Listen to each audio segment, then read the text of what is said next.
Yes, we're going to talk about the financial aspects of dealing with diseases like Alzheimer's and other forms of dementia.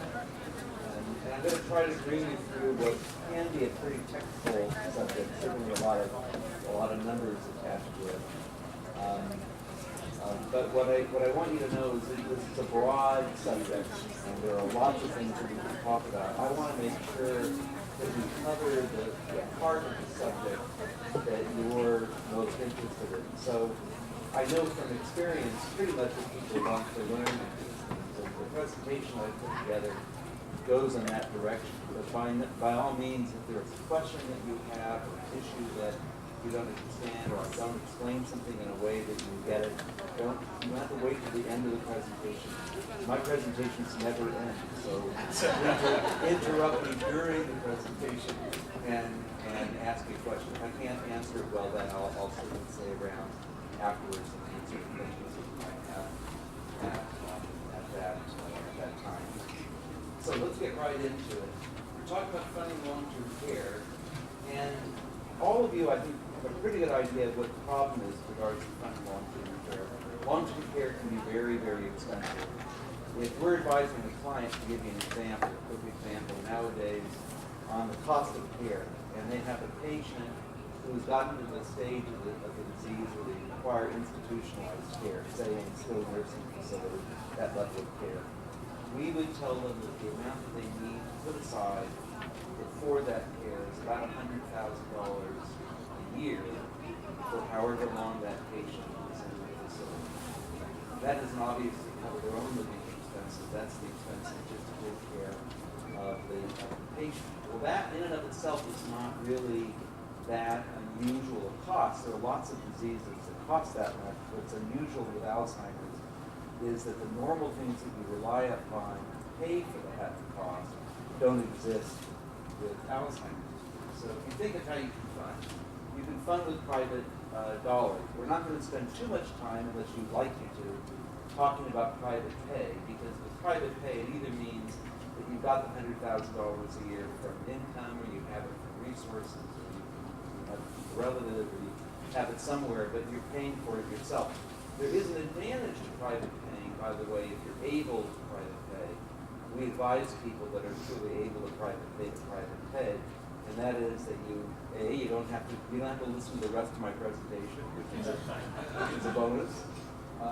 You don't have to go through the process of applying for any type of benefit. You get complete choice of facility. The problem is that most people don't have $100,000 to cover the cost of care, and if they do have it, they don't have it for the number of years that is often required in dealing with a patient with a disease like this. There's long-term care insurance. I'm not a big fan of long-term care insurance, but I've never advised someone who has a diagnosis of Alzheimer's to get rid of their insurance. The problem with it is that by the time you're coming to an event like this, you either have long-term care insurance or you don't. And if you don't have it, it's not available to you. So this is a very small percentage of the population that has long-term care. It really doesn't solve the problem for very many people, again, either have it or not. If you do have it, it doesn't mean that you're home free, because very few long-term care insurance policies are going to provide $100,000 a year of expenses, right? They don't pay that much. So it becomes part of the solution, usually a private pay or public benefit solution. There's Medicare. Medicare does have a long-term care benefit. It's just that it's an incredibly limited benefit. So if you want the short answer is don't rely on Medicare. The slightly longer answer is the way Medicare works for long-term care is you have to first qualify for care under the Medicare system, which means that you're covered by Medicare. You go into an acute care facility. You are admitted to the facility, and you're there for a period of at least 3 days, not counting the day that you're discharged from the facility.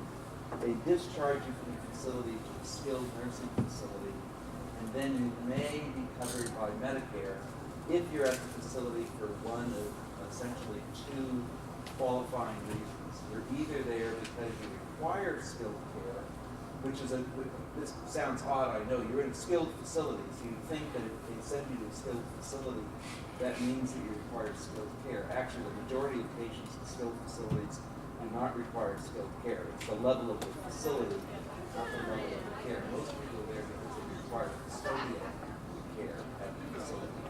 But if you do need skilled care, which means you have some medical procedure that needs to be implemented at the facility. So you have a feeding tube in, or you're on a respirator, or something at that level. The way I've always looked at it is, you're probably better off in an acute care facility that's cheaper for Medicare to take care of you in a skilled nursing facility.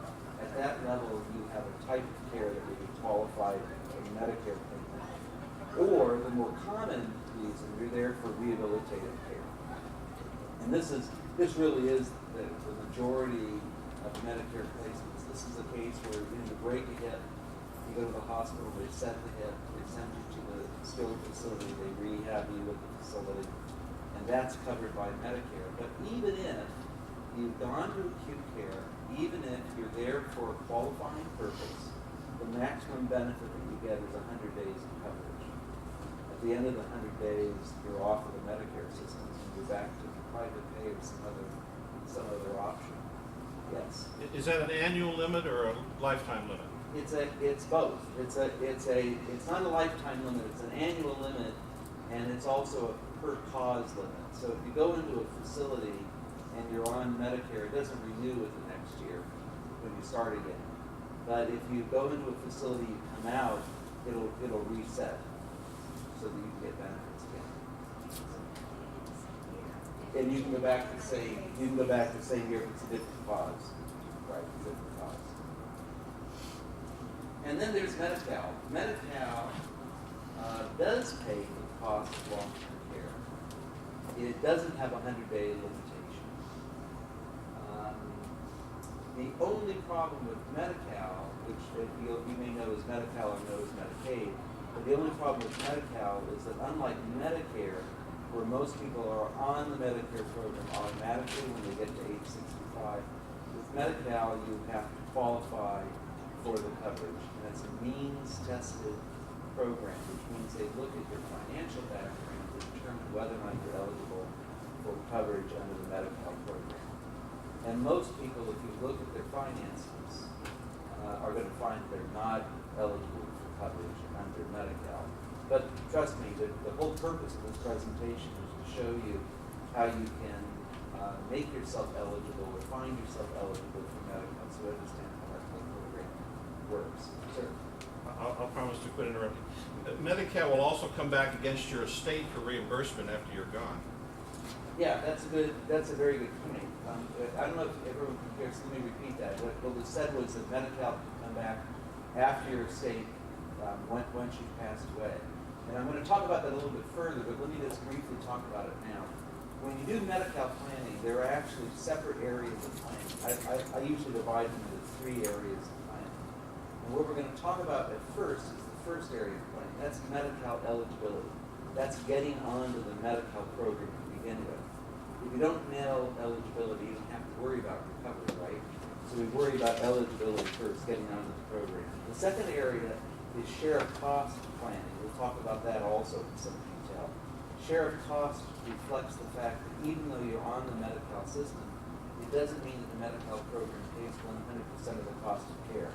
There's a part you have to pay called your share of cost, and there are ways to lower the share of cost in some, not in all cases, but in some cases.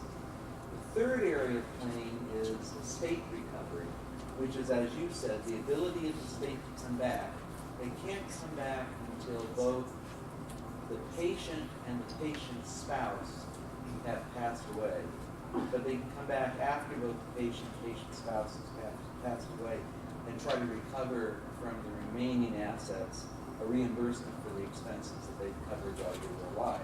Now, I will tell you that estate recovery is a pretty easy thing to avoid in California, and I'll walk you through how you do that. But keep in mind that it's not even an important issue for everybody.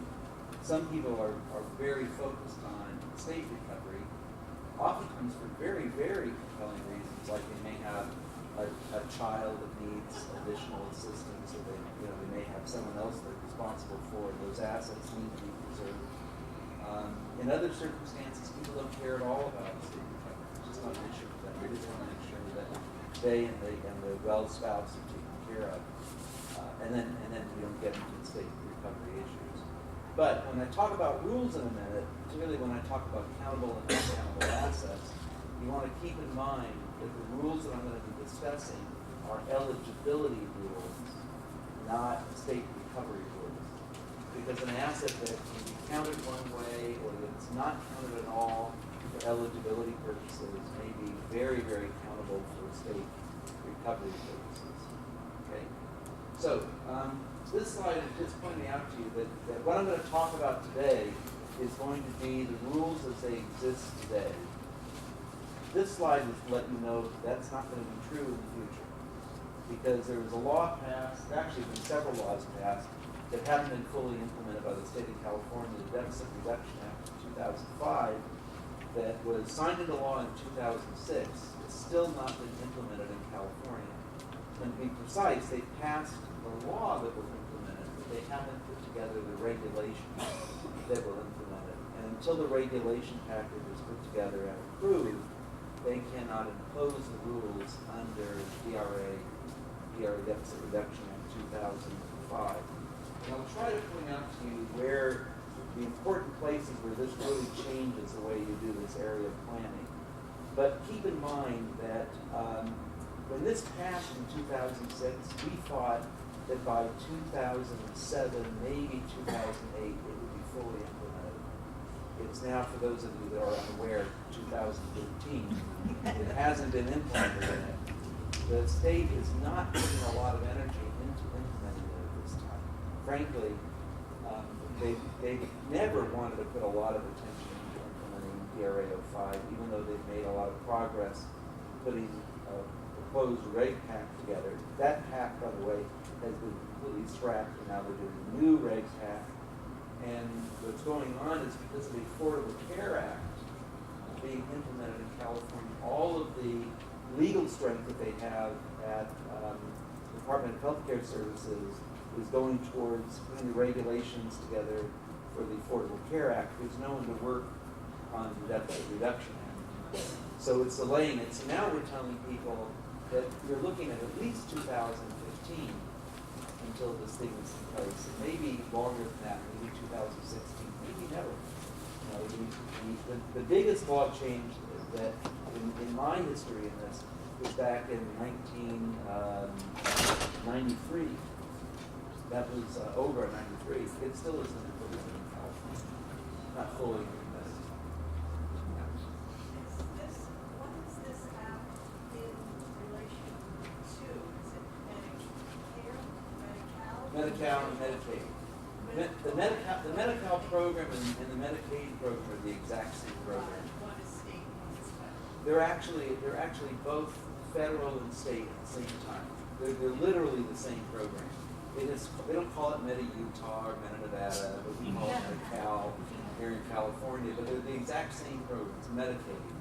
It's a program that is authorized by the federal government and implemented by the states. It's funded by the federal government and funded by the states. So what essentially happens is the federal government passes laws and regulations and which describe the boundaries that the state has to operate in. And then the state has their own laws, make their own rules that operate within the boundaries that are given by the federal government. So California has done that in terms of laws, but they haven't done it in terms of the regulations yet. And consequently, they're still operating under pre-DRA 05 law. Okay? So we'll talk about these really. Some of the challenges I talked about already that you have to establish eligibility. There are strategies that you use in establishing eligibility. We'll go through some of those strategies. Controlling cost of care, that shared cost of paying, which I talked about a minute ago.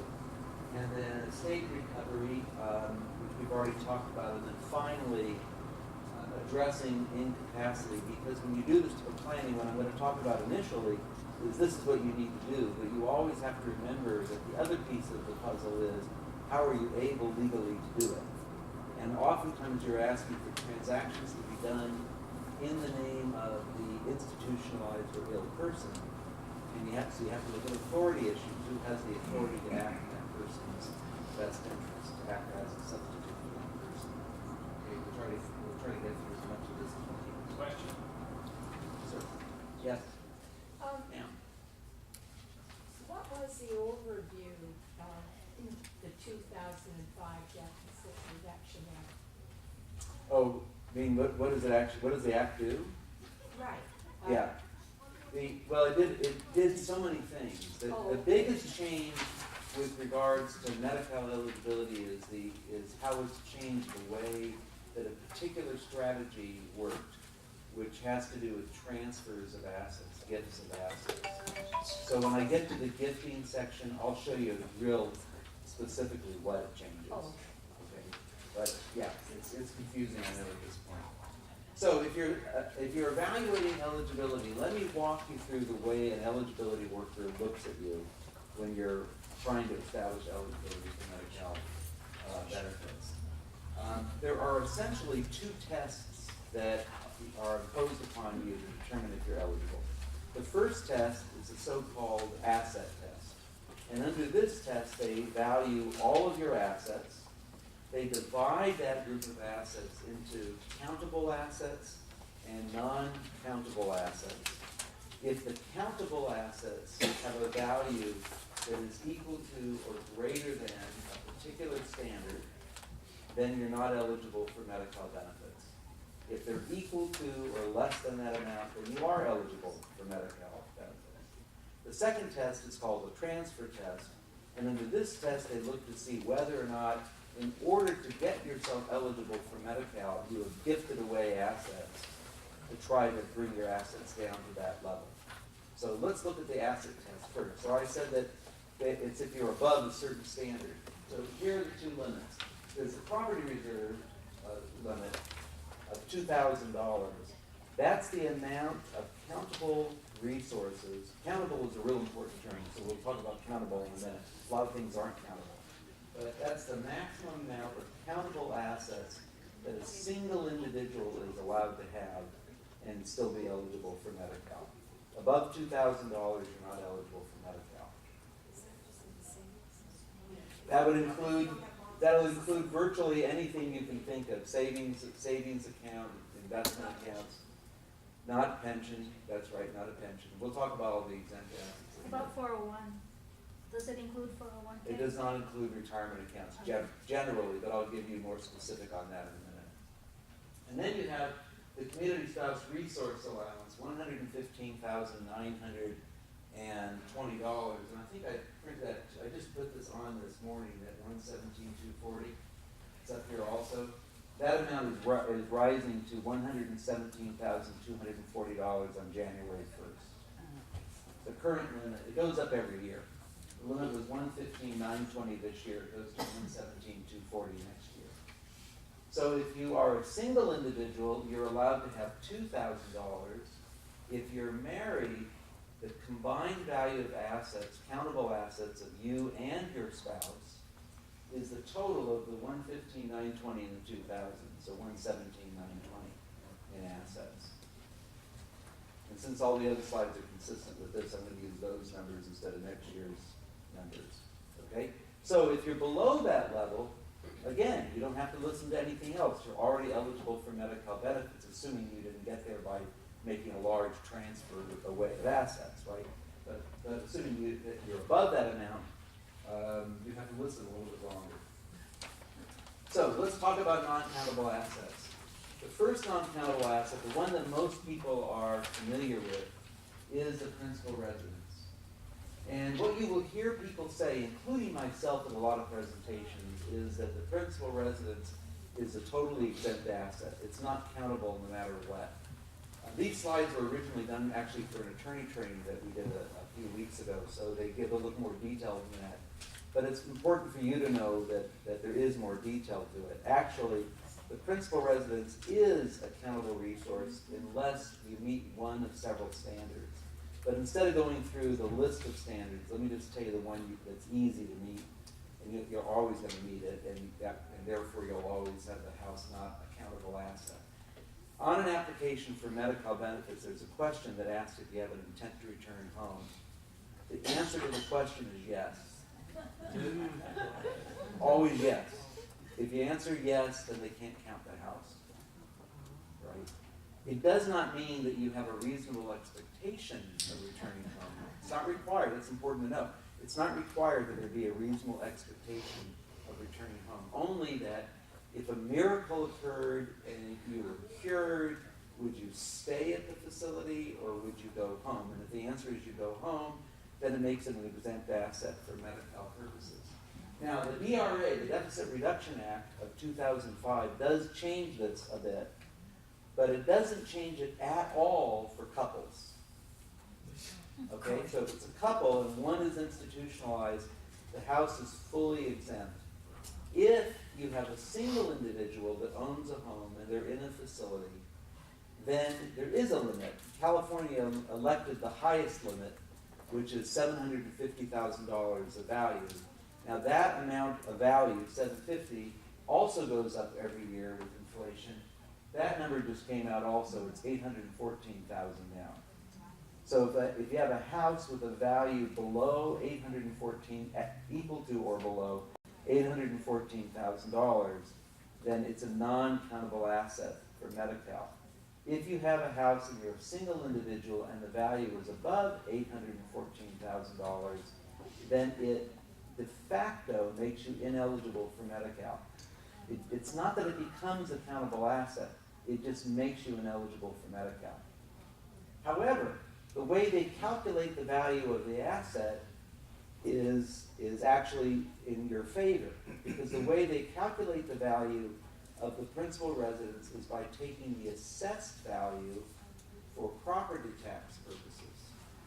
Now, most of you know, because we're in the Prop 13 state, that if you look at the assessed value is going to be substantially lower than the fair market value. And consequently, that's the value that they use. So few people are going to actually find themselves above the 814, though some will. Keep in mind, this is not law today, because they haven't written the regs yet that impose this. So today, there's no limit. In the future, there will be a limit. Okay? Once they implement DRA 05, then there'll be a limit at that point. And Tim, that figure will go up each year. Yes. And you can argue for a higher number, too. There are a couple hardship provisions that allow you to ask for a higher value than $814,000. But that's essentially how it works. So today, making an application today, you don't have to worry about the value at all. In the future, you do have to worry about the value, but only if you're a single person. And then you only have to worry about it if your assessed value is above $814,000, and if it is, there are lots of ways to fix it. Right? Because you get it's first of all, it's the net assessed value. So you could pull money out of the assessed value through a loan that lowers you below $814,000, and then you would shelter the cash that comes out from the loan. There are ways to transfer ownership of the property, and that is without affecting the transfer rules, and that gets rid of. There are all sorts of ways to fix it. But in most cases, you're not even going to have to do it. Okay. Motor vehicle. Not too exciting, but you can keep a car. You can keep as many cars as you wish. It's just that the most expensive car is not countable. All the other cars are countable. I think you mentioned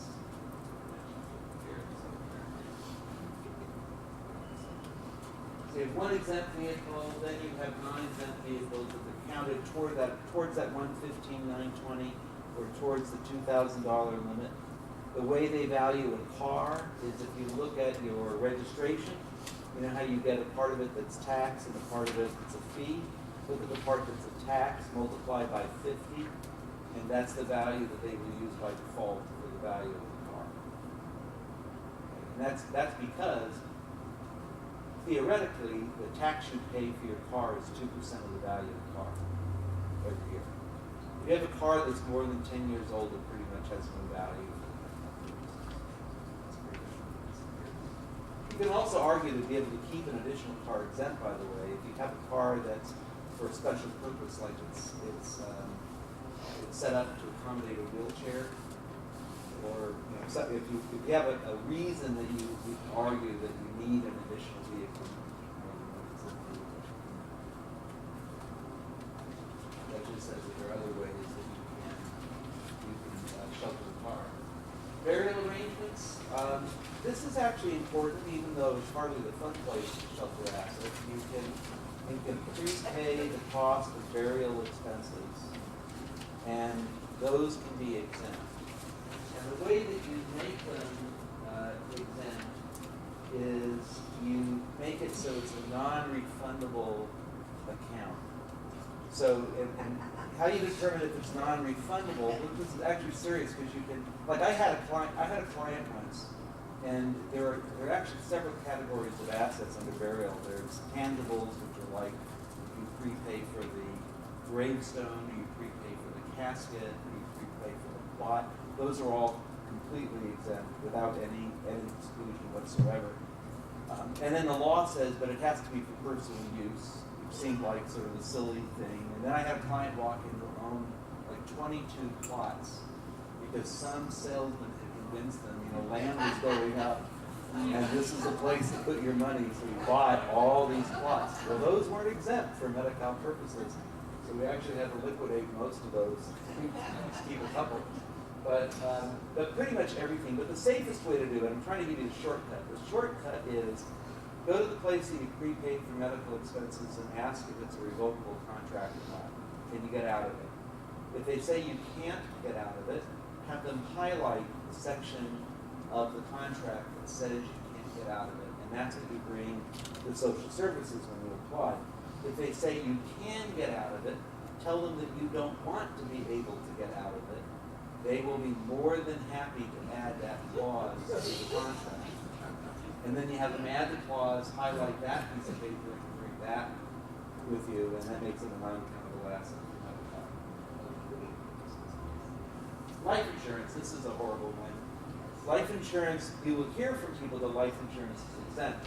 This is both true and false. Unfortunately, it's a lot more false than it is true. And the reason is, if you have life insurance and you take every life insurance policy you may have, and you total up the death benefit of all the policies, and the death benefit exceeds $1,500, then they're all countable assets. If the death benefit of all the policies combined are $1,500 or less, then they're non-countable assets. I've known some really, really bad life insurance salesmen in my life. I've never known one that could only sell a $1,500 policy. So it's going to be a countable asset. For what it's worth, when they count it, however, they're not counting the death benefit. They're counting the cash surrender value on the contract. Death benefit determines if it's countable. Cash value is what they actually count. And there are all sorts of ways to deal with that as well. And if there are questions specifically about life insurance, ask me about them. I'll tell you how you can get rid of it without getting rid of the policy, your existing policy, how you can make it a non-countable asset. Does that mean we write to you? So when you said cash value. Yeah. So if you have a life If you insurance, have a term policy yeah, that has no cash surrender policy, it has no value in this. right, then it's not countable at all. That's what I thought. So, Yes. But if you have a whole life policy, those are the ones that tend to be countable because they have a cash value. Yeah. What happened was a few years ago, did y'all hear the question? Oh, too Several bad. times. No. The question is really the question is for me to explain this a bit better. Okay, so let me try to explain it a bit better. Generally, with life insurance, there's two types of policies. There's a so-called term policy. You pay usually a fixed amount. Some of them are fixed for like a 5-year period or a 10-year period, but it's a fixed amount. They're low premium policies, and your option is to continue making that payment and have the life insurance, or cancel the policy. But if you cancel the policy, you don't get any money back, because you're just paying the cost of insurance on a year in and year out basis. That's term insurance. So there's now some hybrid term policies that actually have cash value. And the state of California has said that they are going to count the cash value in those policies. They're rare. You're unlikely to have one, okay? The other type of policy goes by a bunch of different names: whole life, variable life, universal life. Pretty much anything that's more than 3 syllables is going to have cash value, right? So those policies have both a death benefit, what you get if you die, and a cash value, what you get if you cancel the contract and cash out of the contract. It's that value, what you get if you cash out the contract, that's counted by Medi-Cal in determining eligibility. Not the death benefit, but the cash value that's counted. Does that explain it better? Is that, Other miscellaneous assets that are non-countable: household items, personal property, recreational items, musical instruments, certain FPV credits, retroactive SSI lump sum payments. Anything that you would think, why would they count this? Usually they don't count. So it's not like they go in and inventory your house or that type of thing. If you have collectibles, they don't count the collectibles. There are specific exemptions for certain assets. Heirloom jewelry is not countable, and all jewelry becomes heirloom jewelry once you apply for Medi-Cal benefits. So those things they don't usually go after. But there are still a couple large categories, and the largest one is retirement accounts. So earlier I was asked if a 401k is a countable asset, and I said that it's not, but it really depends on how it's set up. So let me try to explain this to you. Retirement accounts, first of all, are pretty much anything you'd think of as a retirement account. So this is 401ks, this is 403bs, 457s, defined contribution, defined benefit plans, anything you'd think of: IRA accounts, Keogh accounts, Roth IRA accounts, anything you'd think of as a retirement plan, pretty much. The way that I used to describe it was to say anything that you could fund with before tax dollars. Now we say anything you could fund with before tax dollars plus Roth IRAs, because they're funded with after tax dollars. All of those are retirement accounts. Retirement accounts are always in the name of a single individual. And you live in California, a community property state, so you know that the retirement account is actually owned by both spouses. But even so, the account will only have one spouse's name on the account. Medi-Cal uses what they call the name of the check rule, which applies here as well. That's considered to be an asset of that named spouse. If the named spouse is the community spouse is Medi-Cal lingo for the non-institutionalized spouse. The spouse who is the well spouse, the spouse who lives in the community, is called the community spouse. And a retirement account that's in the name of the community spouse is fully exempt. You do not have to do anything to make it exempt. I'm pausing on this because if we see an error made more frequently by social services, I don't know what it is.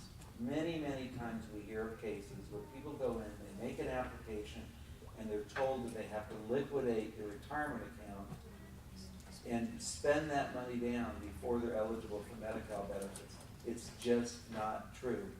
And frankly, the difficulty is, so you hear someone like me speak, and I tell you that they can't count it. Then you go to social services and you apply yourself. And you're sitting in front of a person with a county badge on, right, who's paid to know these rules. And you say, well, I listened to Tim Millar tell me that these things aren't countable. And they say, Tim Millar doesn't know what the heck he's talking about. And unfortunately, you're likely to believe that I don't at that point, right? Because they have some authority to them, right? Trust me, they're not countable assets. The law is extremely clear about this. The state will back you up on this. All you have to do is push to their supervisor, and if the supervisor doesn't agree with you, push higher. And if that person doesn't agree, push higher. Eventually, you'll end up at the state, and they will tell you that it's a non-countable resource. Okay, any value, you don't have to do anything special. If the account is in the name of the institutionalized person, right, the ill spouse, Then they're non-countable if they're in proper distribution. Now, what does that mean? So most people that have Alzheimer's are elderly people. If you're over age 70 and a half and you have a retirement account, you're already taking out minimum distributions, required minimum distributions every year. And that, in and of itself, will make the account a non-countable asset for Medi-Cal purposes. The fact that you're over 70 and a half, you're taking out minimum distributions. Now, they'll be able, people get confused about this, the distributions that come out will be part of the calculation of share of cost, which, and I'll talk about that in just a minute.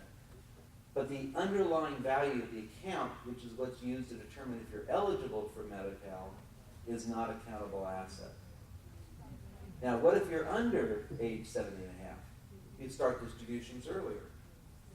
Okay? And then it makes them a non-countable asset. The RMD tables, the required minimum distribution tables, go all the way down to age 0.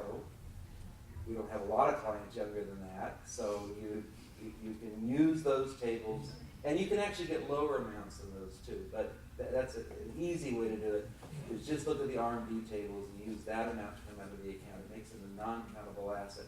There are no penalties for taking money out that way. If you're under age 59 and a half and you have a situation where that person might be subject to penalties, there's a disability exemption, there's a standard exemption for equal payments. So you're not going to get penalized for it. You are going to pay taxes on the distribution because these are coming out of tax-deferred accounts. But the underlying value will not affect your eligibility for Medi-Cal. Oh, yeah, this is worth mentioning. That's why I put it on the slide, is that they're not subject to estate recovery. So remember we talked about the different areas of planning? Retirement accounts, money that's in the retirement account is not subject ever to estate recovery.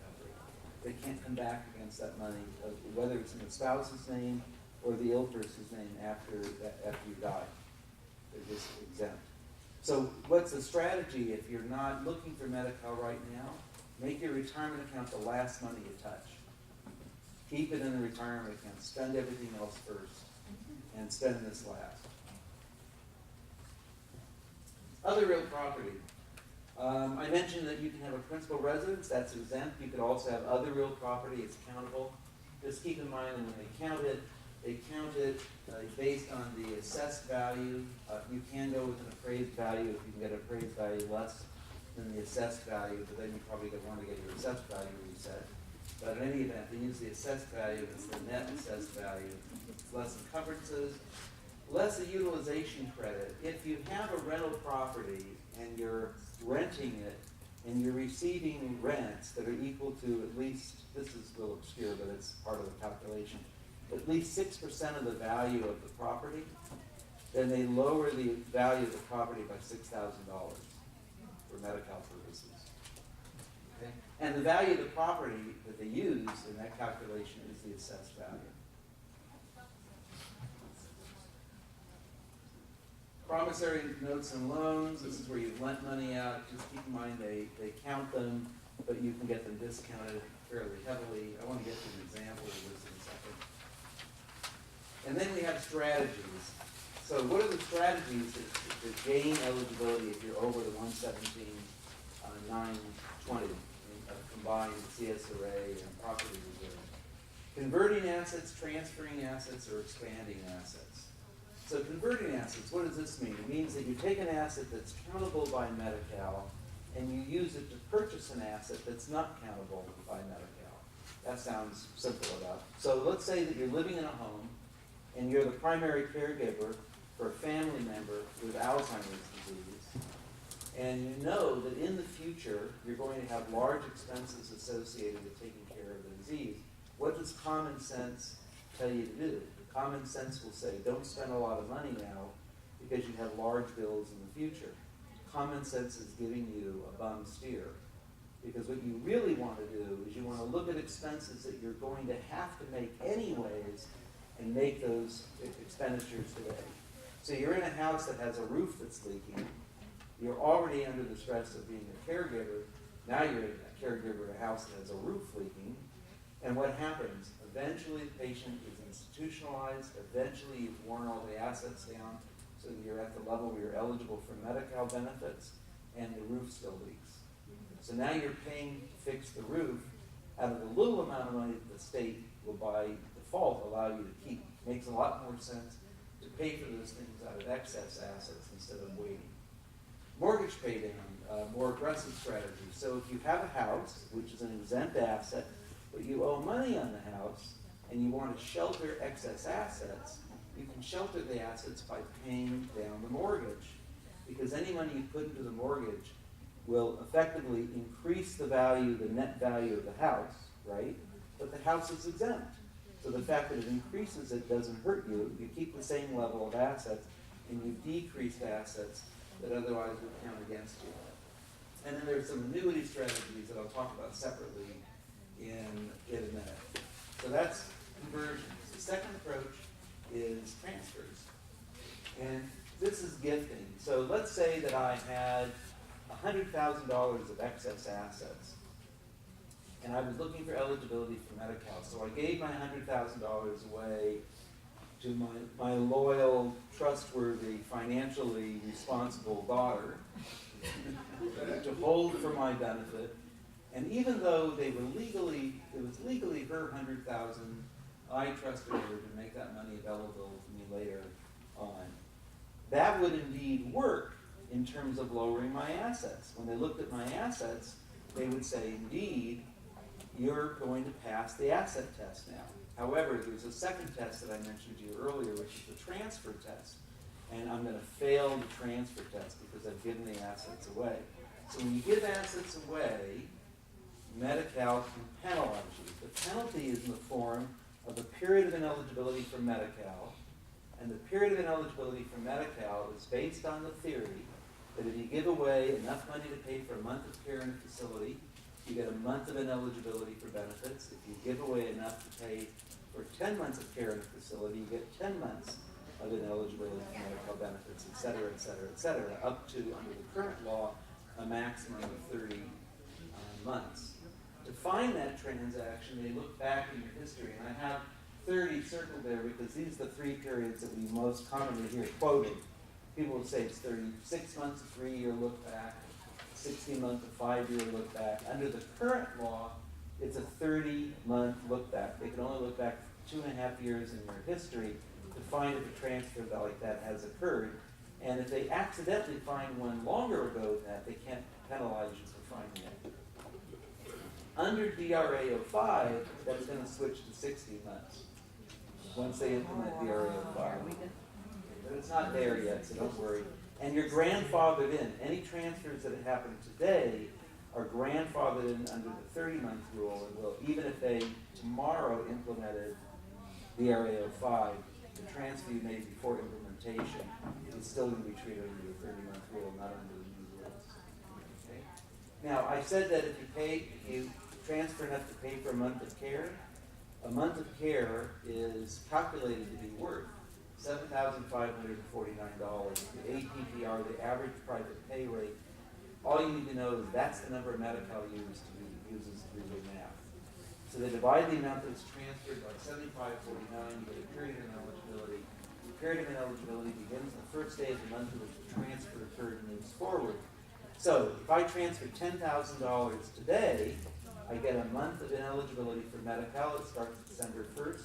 It ends on the last day of December. Why? Because they round down to the closest whole month. So a $10,000 transfer is greater than $7,549, but less than 2 times $7,549. So consequently, they round down to 1 month. Next month, I'm no longer ineligible because of that transfer. So if I have a patient, and I'm not looking for Medi-Cal this month, but I'm looking for Medi-Cal next month, there's no penalty for that. Now, I know my time's getting close, but this is actually the interesting part of this, is one little piece. The transfers, the reason DRA 05 is in is mostly because of transfer strategy. And the reason for that is there's a loophole, and you will never hear me use the word loophole in any other context except explaining to you how the transfer rules work in the state of California. There's a loophole in the law. And that loophole was corrected by DRA 05 and will be corrected in California once they implement DRA 05. But they haven't implemented it yet, so we still have the loophole. So what's the loophole?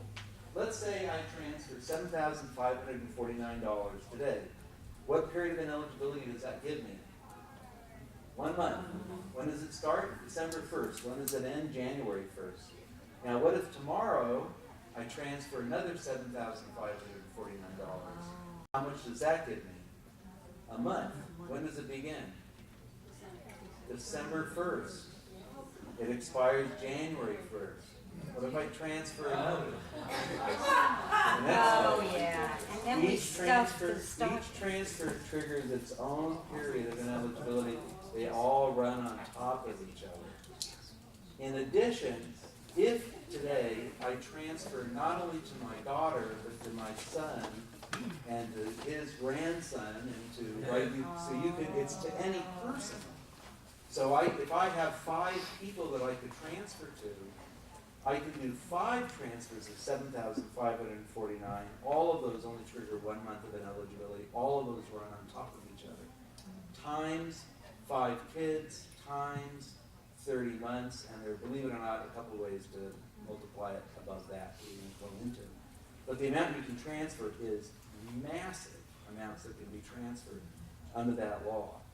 And that's why this is the approach that's being used in this right now, yes. So then when the recipient gets the money, are they not going to be taxed on that? They're not taxed on it. So is the recipient taxed on the money? I mean, there are a lot of negatives to this. The biggest negative is you just gave all your money away. So you really have no money, you know, which is a negative. So and there are ways of avoiding that also, where you transfer and you move it to trust.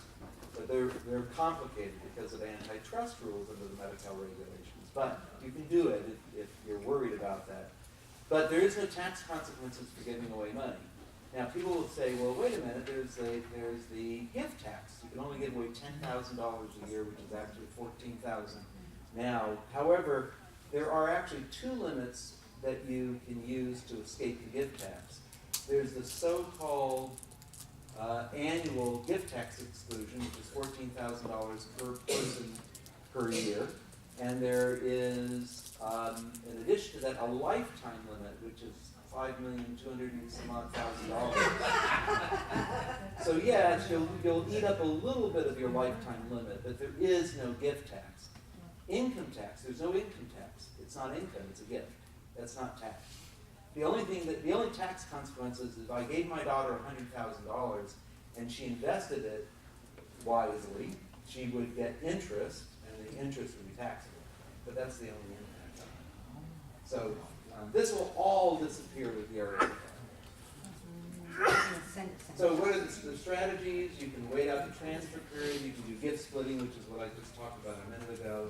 And then there's the CSRA expansion. CSRA expansion is an approach where you make an argument either in court or through an administrative hearing, and you ask the state to allow you to keep more money than the $115,920 that you're allowed to keep. And you can win that. You will win that, particularly today. It's a very good approach to use today, because all you have to do is prove to them that you need the extra assets in order to produce sufficient income on which to live today. There's a standard for what that income is, which next year will be $2,931. It's $28.98 today per month in the name of the well spouse. But if you're below that level, CSRA expansion will get you eligibility, because interest rates are so low today that it takes a lot of assets in order to be able to do this. I only have a couple minutes, so I want to get right to an example of what this looks like in practice. So here we go. Here's an individual that's not eligible for Medi-Cal because they have $1,053,000 in assets. Do y'all see that? And this is how their assets are laid out. So how would you get this person eligible for Medi-Cal? Well, first of all, the principal residence isn't countable. The IRAs aren't countable. We'll assume that the one in the name of the institutionalized person is making adequate distributions. The car is not a countable asset, so they all go to the non-countable asset side. Now we're down to $425,000 of countable assets. The rental property has an assessed value of $20,000. So that means that all of the gain that's been built up on that property over the years is not counted either. It also moves to the right side. You have $20,000 and they're renting out the property. All they have to do is pay rents equal to at least $1,200 per year on the property to reduce the value of the property by another $6,000. The $6,000 now moves to the right side.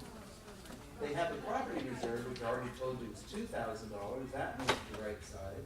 Then they strip off money because you have the CSRA, the Community Spouse Resource Allowance of $115,920. That moves to the right side. Now they have $171,000, and that side has to go down to zero to get eligibility for Medi-Cal. But look, they have a $150,000 mortgage, so they pay off their mortgage. Now they're down to $21,080 of countable assets. How do I get rid of the rest? Oh yeah, it's the car. They had a $1,000 car. Well, we're going to upgrade their car a little bit, so we have them buy a new car. This car costs $15,000. That goes to the right side. And then finally, we use an approach that I really didn't go through with you here, utilizing a particular type of annuity, and we shelter the remaining $7,080. So here's a person that looks like they're completely not eligible for Medi-Cal. And without doing much at all, we've created eligibility for Medi-Cal just by moving some assets. And the beauty of it is, at the end, we still have $1,053,000 in assets. But isn't Medi-Cal already broke? I mean, more people that listen to you, everybody's gonna be eligible for it. And there already is nothing in the Medi-Cal, I mean, according to the way they tell us, our state is already. Turn off Fox. They'll give you bad advice. No, the Medi-Cal program is doing quite well.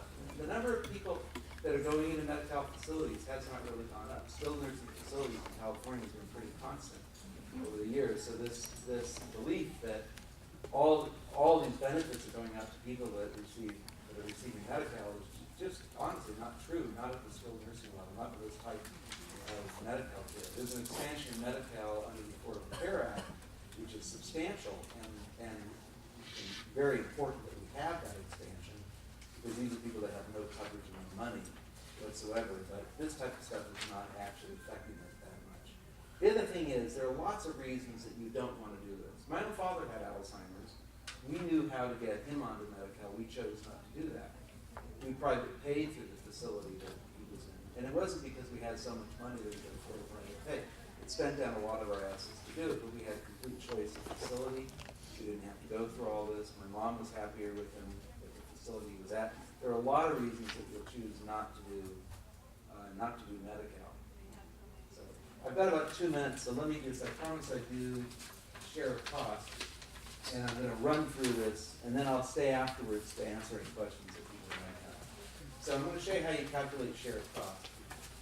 So, can you all see that? So you start by looking at income in the name of the institutionalized person. So in this example, the institutionalized person has $1,400 a month from Social Security and an IRA distribution of $550 for a total of $1,950. They're allowed two different allowances. They can get this. This is called the personal needs allowance. We call it toothpaste money. $35 a month for all personal needs while they're in the facility. That's all they allow. That number never changes. They also are allowed to keep any money necessary to pay health insurance premiums. Yeah, because obviously the state would rather the private insurer be picking at the tab than them picking at the tab. So let's say they pay $100 a month for a supplemental policy. I wrote this a few years ago. So the maximum share of cost for this person is $1,815 a month. So if this individual was a single individual, that would be their share of cost. Okay? But let's assume that we're dealing with a couple. So with a couple, we have the same math on the left side, but now I've added the well spouse. And we're going to assume the well spouse has $900 a month Social Security and $5,000 a month of other income for a total of $5,900. What would be the share of cost? Well, in that case, the share of cost would remain at $1,815 because no matter how high these numbers get, you can never increase the share of cost. Share of cost is always generated off of income in the name of the institutionalized person. But if we had a more typical situation, where instead of high income like that, we had a well spouse who had lower income, say $1,633 in income, then you may be able to affect the share of costs by reducing it. And the way you reduce it is you compare the 1633 income in the well spouse's name to, you ready for this acronym? It's the MMMNA, the minimum monthly maintenance needs allowance, usually called the MNA, at least in Northern California. It's currently $2,898. That's the one that's going up to $2,931 on January 1. So if you're below, if your income is below the MNA, as it is in this person's case, there's a $1,265 shortfall. She's able to claim that shortfall as a reduction of the maximum share of cost. It brings the share of cost down to $550 per month. It raises her income to the $2,898 level. And you have eligibility and you have a fairly low share of cost. And you can affect share of cost then by just tweaking how much income comes from different sources. And therefore you can affect the final numbers